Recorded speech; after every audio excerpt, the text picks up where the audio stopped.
ஹாய்ங்க, எல்லாருக்கும் காலை வணக்கங்க. சொந்தங்கள் எல்லாரும் நல்லா இருக்கிறீங்களா? இன்றைக்கி நம்ம ரக்கரி கடையலாங்க. இப்போ ரக்கரி கீரையை கழுவி க்ளீன் பண்ணி அடுப்பில் போட்டு 3 பச்சை மிளகாய்ங்க, ஒரு 3 பூண்டுங்க, ஒரு 5-6 சின்ன வெங்காயங்க, கொஞ்சமாக சீரகங்க. இது வேகட்டுங்க. கொஞ்சமாக சீரகங்க, அப்புறம் ஒரு சின்ன சைஸ் தக்காளிங்க, ஒரு வேக்காடு வேகட்டுங்க. இப்போ நான் கீரையை கடைஞ்சிட்டேங்க. கடைஞ்சிட்டு இப்போ நம்ம தாளிச்சிக்கலாம். அடுப்பில் சட்டி வச்சு தேங்காய் எண்ணெய் ஊற்றிக்கிறேங்க. எண்ணெய் காஞ்சதும் கடுகு போட்டுக்கலாம், சின்ன வெங்காயம் போட்டுக்கலாங்க,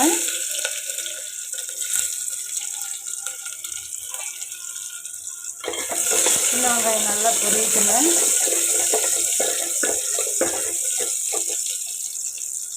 இது பச்சை மிளகாயே காரம் கரெக்டாக இருக்குதுங்க. உங்களுக்கு பத்தலைன்னா வரமிளகாய் போட்டு தாளிச்சுக்குங்க. இப்போ கடைஞ்சி வச்ச கீரையை எடுத்து ஊற்றிட்டு கீரைக்கு தேவையான உப்பு போட்டுக்கலாங்க. ரொம்ப கீரையெல்லாம் வேக விடக்கூடாதுங்க. லைட்டாக சூடு வந்தது ஆஃப் பண்ணிவிடுங்க. அவ்வளோதாங்க, கீரை ரெடிங்க. ஓகே, பாய்ங்க. நம்ம சேனலை சப்ஸ்கிரைப் பண்ணுங்கள், லைக் பண்ணுங்கள், கமெண்ட் பண்ணுங்கள் ஃப்ரெண்ட்ஸ். ஓகேங்க, பாய்.